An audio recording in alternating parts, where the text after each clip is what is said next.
দেখেন এই বন্ধুটা আমার কৃষি লোন উঠেছে, 12 স্টেট ব্যাংক থেকে কৃষি লোন রয়েছে। কৃষি লোন 1 লাখ টাকা উঠানোর জন্য 2,000 টাকা ঘুষ দিতে লাগছে। 2,000 টাকা ঘুষ দিতে লাগছে, মানে 1 লাখ টাকা নিতে হলে 2 লাখ টাকা, মানে 2,000 টাকা ঘুষ দিতে হবে। এই যে আমার বন্ধু আম, তো সুদীপ দেবনাথ, ও 1 লাখ টাকা নিছে, ওর কাছে ঘুষ নিছে। ও নাকি এখানে দালাল আছে, প্রচুর পরিমাণে নাকি দালাল আছে, আর দালালি বলে দিতে হবে এটা। কি কি হয়েছে, কত নিছিল তোর কাছে সুদীপ টাকা? আমি লোন তুলছিলাম। লোন তোলার পরে বলে যে 2,000 টাকা লাগবে।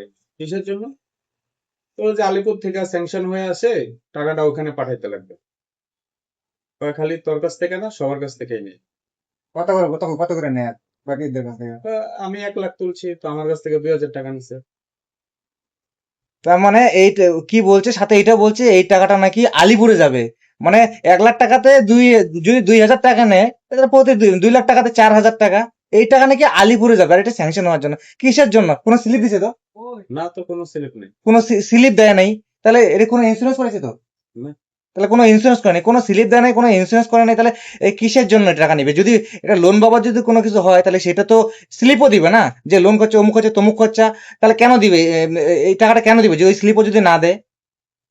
মানে আমাদের স্টেট ব্যাংক যে আছে, আমাদের স্টেট ব্যাংকে তার মানে এখন দেখা যাচ্ছে প্রচুর পরিমাণে দালাল হয়ে গেছে, প্রচুর পরিমাণে দালাল আছে, স্টাফের থেকে দালালের পরিমাণটা বেশি হয়ে গেছে। এক একটা লোন স্যাংশন করার জন্য তাদের দালালি দিতে লাগবে। যদি কেওয়াইসি করতে হয়, কেওয়াইসি জমা দিলে 15-20 দিনে হবে না, বা 1 সপ্তাহে হবে না, কিন্তু সেটা দালালের হাতে দিয়ে যদি 200 টাকা দেওয়া যায়, তাও মোটামুটি সঙ্গে সঙ্গে করে দেবে। আবার দালাল, এখানে কিছু দালাল আছে, তাদেরকে আর 100 টাকা দিলেও হবে না, 200 টাকায় লাগবে। অনেকে নাকি এরকম করে বলে যে তুই কি ভিখারি পাইছিস যে আমি 100 টাকা করবো। তো আমার মনে হয় এই যে দালাল সিস্টেমটা, আমরা আগে প্রথমে আলিপুরে যাইতাম, আলিপুরের মধ্যে কিন্তু দালাল সিস্টেম ছিল, মানে দালাল বসে থাকে ওখানে করে। কিন্তু আমাদের বারবিশি স্টেট ব্যাংকের মধ্যে বর্তমানে স্টাফের থেকে মনে হয় দালালের পরিমাণটা বেশি হয়ে গেছে। কারণ একটা লোন, একটা কৃষক কৃষক লোন তো না, এটা কৃষি লোন তো, ওর তো 7% ইন্টারেস্ট দিতে লাগবে এটা।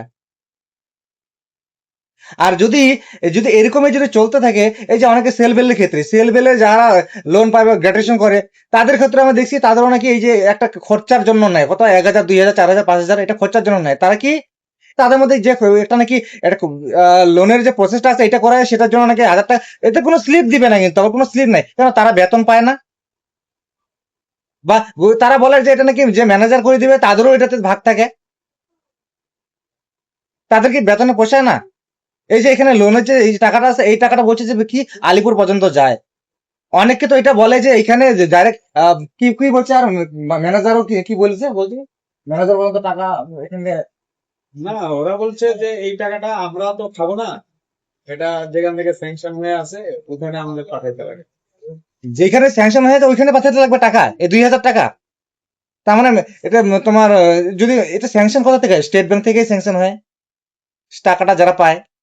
কোন জায়গা থেকে হয়? কৃষি দপ্তর, কৃষি দপ্তর থেকে পাঠাবে এটা টাকা। তাহলে কৃষি দপ্তরের মধ্যে হয়, তার মানে ঘটলা হইতেছে ওইখানেও তাদের ওদের ঘুষ নিতে হইতেছে যদি ওইখানেই পাঠায়। আমি তো অনেকের কাছে শুনছি যে একটা লোনের কথা বলে আরেকটা লোন করে দেয় এটা। অনেক এরকম মানুষের কাছেও আমি শুনছি। আবার এটাও শুনছি যে নাকি কি টাকা দালালি বলে যে এই টাকার মধ্যে এত টাকা তো আমাকে, তুই ইসের কাছে যা, ম্যানেজারের কাছে, ম্যানেজারই কে চাবে। তো এগুলো তো আর প্রমাণ রাখা যায় না, কারণ এদিকে তো লোকাল মানুষ তো আর ঝোট ঝামেলার মধ্যে যাইতে চায় না, সোজা কথা যেটা। কিন্তু আমার বন্ধুর সঙ্গে যেটা হতো সেটা তো খোলামেলা বললো যে 2,000 টাকা অলরেডি তার কাছে নেওয়া আছে, তার কোনো স্লিপ নাই, প্রমাণ নাই, কোনো ইন্স্যুরেন্স নাই। তাহলে 2,000 টাকা, লাখে 2,000 টাকা যদি দেয়, তাহলে কত হবে? আমি কিন্তু এটা আম, বলবো যে যেন এটা আমাদের নতুন মুখ্যমন্ত্রীর কাছে পৌঁছায়, উপর তালা পর্যন্ত যেন এই ভিডিওটা পৌঁছায়, যে কিভাবে একটা উম, দালাল চক্র চলতেছে। মানে আমাদের 12 স্টেট ব্যাংকে পর্যন্ত আইসা গেছে এটা। এতদিন আমরা আলিপুরে যাইতাম, সেখানে আমি এক্সচেঞ্জ অফিসে টফিসে যাইতাম, কিছু লেখা দিত, তার জন্য 50 টাকা নিত, 60 টাকা নিত, বা গাড়ির লাইসেন্স বানাইতে নিত। কিন্তু আজকে 12-20-এর মধ্যে যেখানে স্টাফ থাকতো আগে কয়েকজন লোকাল, তারাই কাজ করতো। এখন তো 12-20-তে স্টাফ কম, দালাল বেশি পাওয়া যাইতেছে। দালালরাই সব কাজ করে দেয়, তার মানে বিনিময়ে টাকা স্টাফ নেয়। কাজ করতে যাবে না, দালালি কাজ করবে। যে স্টাফকে বললো ওর কাছে যা, ওর কাছে এই অমুক দেখতো, এটা কাজ করার পর আমি তো দেখছি যে একটা ইসে করার জন্য, অনলাইনে কোনো কিছু ইসে করার জন্য, সেটার জন্য আলাদা টাকা দিতে লাগে। দালালিদের কেন কেন এন্ট্রি দিবে স্টেট ব্যাংকের মধ্যে?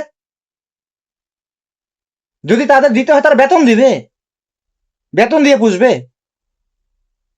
আমি আশা করবো যেন এই ভিডিওটা প্রচুর পরিমাণে শেয়ার করা হয়, আমাদের নতুন মুখ্যমন্ত্রী শুভেন্দু অধিকারীর কাছে যেন পৌঁছায় এটা, আর এই বিষয়ে যেন করা ব্যবস্থা নেয়, যেন দালাল মুক্ত হয়ে যায় পুরো যত স্টেট ব্যাংকে বা যে সব জায়গার মধ্যে এই যে দালালি চক্র চলতেছে, এগুলো যেন পুরো দূষণ মুক্ত হয়ে যায়। কারণ এখন সরকার চেঞ্জ হয়েছে, সবাই কিন্তু আমরা চাই যে দালালি মুক্ত দূষণ মুক্ত একটা পরিবেশ চাই, সুষ্ঠু স্বাভাবিক পরিবেশ চাই। সাধারণ মানুষ টোটো চালায়, 2,000 টাকা কেন দিবে? 2,000 টাকা ইনকাম করতে তো 4 দিন লাগছে, আর একটা বাস ফর্ম ট্রান্সফার করতে 2,000 টাকা লাগবে। এমন ক্ষেত্রে কোনো সময় হয় যে ফর্ম ফালায় রাখবে বা কোনো ফাইল ফালায় রাখবে, ফাইল খুঁজে পাওয়া যাইতেছে না কবে, মানে কি টাকা হওয়ার জন্য, যে এত টাকাতে বাস হয়ে যাবে কাজ। আপনারা কি এই জিনিসগুলোকে কাজ করেন? তোর সঙ্গে এই যে টাকা নিচ্ছে, এটা কি তোর ভাল লাগছে? তুই এটাকে এক্সপেক্ট করিস যে পরবর্তীতে যারা যারা হয় ওদেরও এই টাকাগুলো নিক, এবার টাকা নিক? যখন আমি জমা দিতে যাব, হুম 500 টাকা কেন, যদি 100 টাকা বা 2 টাকাও যদি কম হয় তখন তো ওরা মানবে না। তাহলে একবারে যখন আমার কাছ থেকে 2,000 টাকা নেবো তখন কেমন লাগবে? তাইলে জমা দেওয়ার সময় 100 টাকা কম নিবে না, 2,000 টাকা এক্সট্রা কেন দিবে? এটা তো ইন্টারেস্ট বাবদ দিলেও তাহলে আলাদা ব্যাপার ছিল, যে এক্সট্রা অ্যাডভান্সে ইন্টারেস্ট বাবদ দে, তাও তো কাজে দিত ওর টাকাটা। বন্ধুরা এই ভিডিওটা প্রচুর পরিমাণে শেয়ার করেন, আমাদের নতুন মুখ্যমন্ত্রীর কাছে ভিডিও পৌঁছে যায়, শুভেন্দু অধিকারীর কাছে ভিডিওটা পৌঁছে চাই। আর যত রকমের এরকম দালাল চক্র আছে যে কোনো সরকারি অফিস আদালত থেকে যেন এটাকে মুক্ত করা হয়। আর আমার এই কথাতে যারা সহমত সবাই একটু কমেন্টে জানাবেন, ভিডিওটা প্রচুর পরিমাণে শেয়ার করে দিবেন।